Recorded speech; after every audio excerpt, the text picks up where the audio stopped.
Hello friends, स्वागत है आप सभी का नॉलेज अड्डा एसएसपी में। फ्रेंड्स, चैप्टर 1 यानी कि जीवों में जनन के पाठ्यक्रम में जितने भी क्वेश्चन आते हैं उनमें 9 क्वेश्चन के आंसर मैंने पिछले वीडियो में दे दिया था। अभी आने वाले 9 क्वेश्चन के आंसर हम इस वीडियो में बताएंगे।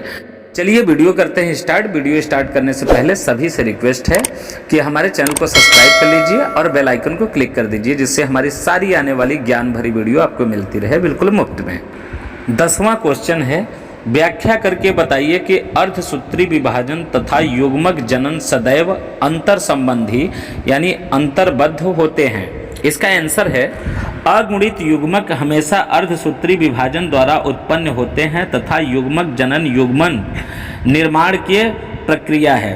युग्मक जनन द्वारा उत्पन्न युग्मक हमेशा अगुणित होते हैं, जबकि जीवों का शरीर द्विगुणित होता है। इसलिए यह आवश्यक है कि अर्धसूत्री विभाजन अगुणित युग्मक के गठन के लिए हो सकता है, जो विकसित हो रहे युग्मकों में क्रोमोसोम के आधे से अधिक संख्या में सुनिश्चित करता है। अगला क्वेश्चन है, प्रत्येक पुष्पीय पादकों में भाग को पहचाने तथा लिखें कि वह अगुणित है या द्विगुणित है। पहला अंडाशय, दूसरा परागकोश, तीसरा अंडा, चौथा पराग, पांचवां नर युग्मक और छठवां युग्मनज। इसका आंसर है पहला अंडाशय द्विगुणित, दूसरा परागकोश द्विगुणित, तीसरा अंडा या डिंब अगुणित, पराग अगुणित, नर युग्मक अगुणित, युग्मनज मतलब द्विगुणित। अगला क्वेश्चन है, बाह्य निषेचन की व्याख्या करें, इसके नुकसान बताएं। तो चलिए इसका उत्तर देते हैं। उत्तर है, अधिकतर जलीय जीवों में युग्मक संलयन बाहरी माध्यम यानी जल के अर्थात जीवों के शरीर के बाहर उत्पन्न होता है। इस प्रकार के युग्मक संलयन को बाह्य निषेचन कहा जाता है। बाह्य निषेचन के नुकसान हैं, नर तथा मादा युग्मक के युग्मन में कम संभावना, दूसरा है माता पिता की देखभाल के अभाव में संतति को शिकारियों से खतरा। अगला क्वेश्चन है, जूस्पोर यानी अलैंगिक जल बीजाणु तथा युग्मनज के बीच भेद करें। इसको हम 2 भागों में करके बताएंगे, जूस्पोर यानी अलैंगिक जल बीजाणु और दूसरा युग्मनज। तो सबसे पहले जूस्पोर यानी जल बीजाणु के बारे में, यह एक अलैंगिक जनन संरचना है। यह एक जलनशील अलैंगिक बीजाणु है जो गति के लिए कासाभिक का उपयोग करता है। यह अगुणित या द्विगुणित हो सकता है। यह प्रत्यक्ष रूप से नए पौधों में जन्म देने के लिए अंकुरित होते हैं। अब बारी आती है युग्मनज की। यह एक लैंगिक जनन संरचना है। यह एक अचलशील कोशिका होती है। यह द्विगुणित होता है। यह एक भ्रूण से विकसित होता है जो आगे चलकर नए वृष्टि के रूप में विभक्त हो जाता है। अगला क्वेश्चन है, युग्मक जनन एवं भ्रूणोद्भव के बीच अंतर स्पष्ट कीजिए। इसको भी हम 2 भागों में देखेंगे। उत्तर है युग्मक जनन और भ्रूणोद्भव। तो यह अगुणित युग्मकों की पीढ़ी की प्रक्रिया है। इसमें अर्धसूत्री विभाजन होता है।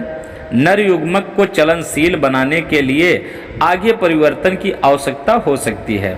भ्रूणोद्भव क्या है ये देखिए, यह भ्रूण के निर्माण की प्रक्रिया है। इसमें समसूत्री विभाजन होता है। विशेष ऊतकों तथा अंगों के निर्माण के लिए आगे चलकर कोशिका विभेदीकरण की आवश्यकता होती है। अगला क्वेश्चन है, एक पुष्प में निषेचन पश्चात परिवर्तन की व्याख्या करें। उत्तर है, एक पुष्प में निषेचन के पश्चात परिवर्तन है, पुष्प के बाह्य दल पंखुड़ियों तथा पुकेसर मुखड़ा कर झड़ जाता है, यद्यपि स्त्री केसर पादप से जुड़ा रहता है।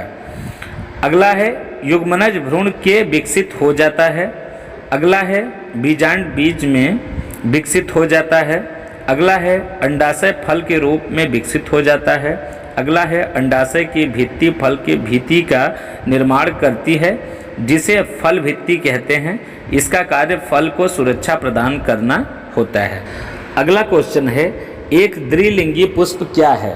अपने आसपास के 5 द्विलिंगी पुष्पों को एकत्र करें और अपने शिक्षक की सहायता से इसके सामान्य यानी स्थानीय एक वैज्ञानिक नाम पता करें। इसका उत्तर है, जब एक पुष्प को नर और मादा दोनों लिंग यानी पुंकेसर तथा स्त्री केसर पाए जाते हैं उसे द्विलिंगी पुष्प कहते हैं। पुष्प के सामान्य स्थानीय एक वैज्ञानिक नाम जैसे गुलाब, रोजा हाइब्रिडा, कुमुद, निम्फोआ लोटस, सूर्यमुखी, हेलिनियस एनस, गुड़हल, बिबिस्कुस रोजा साइंसिस, सरसों, बेसिका निग्रा। अगला क्वेश्चन है, किसी भी कुकुरबिट पादप के कुछ पुष्पों की जांच करें और पुंकेसरी तथा स्त्री केसरी पुष्पों की पहचान की कोशिश करें। क्या आप अन्य एक लिंगी पौधों के नाम जानते हैं? उत्तर, कुकुरबिट पादप में नर तथा मादा पुष्प अलग अलग होते हैं।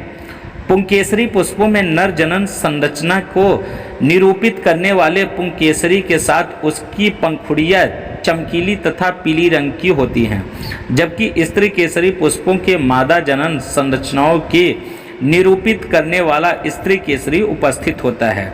अगला प्रश्न है, अंड प्रजक प्राणियों की संतानों का उत्तर जीवन यानी सर्वाइवल सजीव प्रजक प्राणियों की तुलना में अधिक जोखिम युक्त क्यों होता है? व्याख्या करें।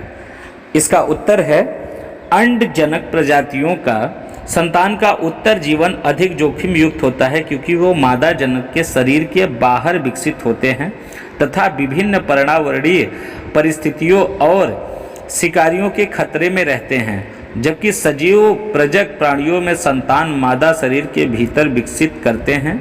इस प्रकार भ्रूणीय सही देखभाल तथा संरक्षण के कारण इसके उत्तर जीवन रहने की सुअवसर बढ़ जाते हैं।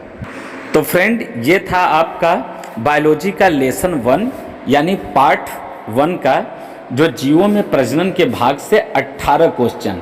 आपके एग्जाम में एग्जैक्टली यही 18 क्वेश्चन में कोई ना कोई आएगा और कहीं से हट के नहीं आएगा। आप इसको रीड करें, अपने फ्रेंड को शेयर करें, लाइक शेयर और कमेंट बना के रखें, और इसका दूसरा चैप्टर कल से स्टार्ट होगा। धन्यवाद।